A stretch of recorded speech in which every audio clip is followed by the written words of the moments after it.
Greetings on this Friday, January the 23rd, 2026. Welcome to Denison Forum's Daily Article Podcast. Today's daily article is written by theologian and published author Dr. Jim Denison and narrated by yours truly, Chris Elkins.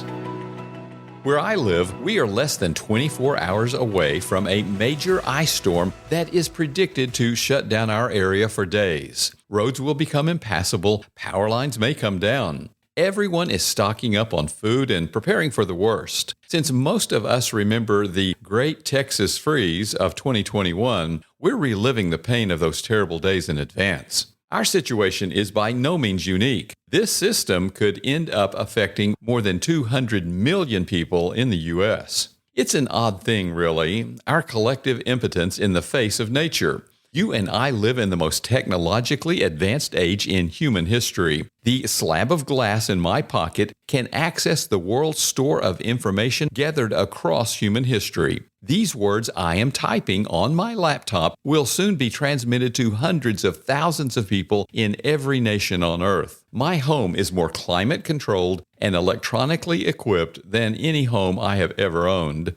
And yet a winter storm I can neither forestall nor shorten will dominate my life for the next few days. Think how people felt in the earlier eras when there was no sophisticated meteorological instruments to predict the weather and no electricity to light and heat their homes. No wonder every civilization known to history has worshipped some type of deity or deities.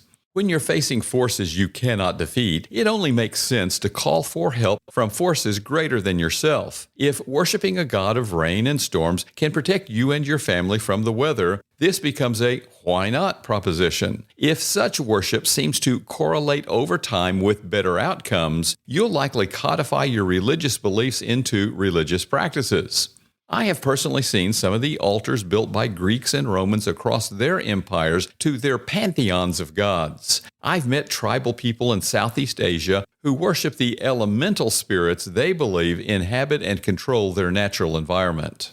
And I prayed this morning to my God, asking Him not only to guide what I am writing today, but to protect my family as the ice storm approaches our area. Recent literature has documented the positive outcomes from religious practices for mental health, social stability, and overall wellness. But these outcomes are natural, not supernatural. They can be seen as a kind of placebo effect, the consequence of wish fulfillment and practices that produce benefits by virtue of the activities themselves rather than the supposed deities being worshipped. And there's the matter of negative outcomes. It would be one thing if religious practices always led to positive results. If people were healed every time we prayed for healing, or storms were diminished every time we asked God for such protection, a skeptic would be more likely to believe that an actual God was at work. But I have prayed for healing that did not come and protection that never arrived. So have you. The fact that I believe in Jesus doesn't prove Christianity to be true any more than a Muslim's or Hindu's beliefs persuade me to adopt Islam or Hinduism. So I'll continue to pray for divine protection as the ice storm approaches, but with the knowledge that my prayers may not be answered as I wish, and that many in our post-Christian culture see my religious beliefs as outdated superstition akin to someone praying to Zeus. At this point, my career-long study of Christian apologetics can be helpful. I can cite remarkable evidence from history, archaeology, science, and logic for the existence of God, the veracity of Scripture, the historical existence and resurrection of Jesus, and the continuing activity of the Creator in His creation. But a post-truth culture will likely listen to all of that and retort, "That's just your truth." If all truth is personal and subjective, even objective evidence for Christianity becomes subjective as well. And even a professional apologist such as myself must admit that no faith commitment can be compelled through reason. All relationships require a commitment that transcends the evidence and becomes self-validating. You could not prove scientifically or rationally that you should go to school until you attend its classes, or that you should get married until you get married, or that you should have children until you have children. You could not prove that reading this article is worth your time until you read it. You examine the evidence to be sure, but then you must make a decision that proves itself by experience. Herein lies my point today. Unlike every other religion and worldview known to human history, Christianity offers the proposition that the God we worship can and will inhabit our bodies and lives. Jesus is not just the right hand of the Father from Ephesians 1 verse 20, akin to Zeus atop Mount Olympus. He is also living by His Spirit in every person who trusts Him as Lord, according to 1 Corinthians 3:16. He is not just with us to the end of the age, stated in Matthew 28, verse 20. He is also Christ in you, the hope of glory, announced in Colossians 1, verse 27. As Paul testified in Galatians 2, verse 20, Christ lives in me, and we are filled with all the fullness of God, affirmed by Ephesians 3, verse 19. Here's the problem. When I relate to Jesus as transactionally as the Greeks prayed to their gods, giving Him what I think He wants so He will give me what I want, I miss the essence and the uniqueness of the Christian faith. When I make Him primarily a weather god in the face of an ice storm, or a healing god in the face of a health crisis, or a wisdom god in the face of a perplexing decision, I make Him a means to my ends, a genie in my bottle, a parachute in my plane, or a spare tire in my car.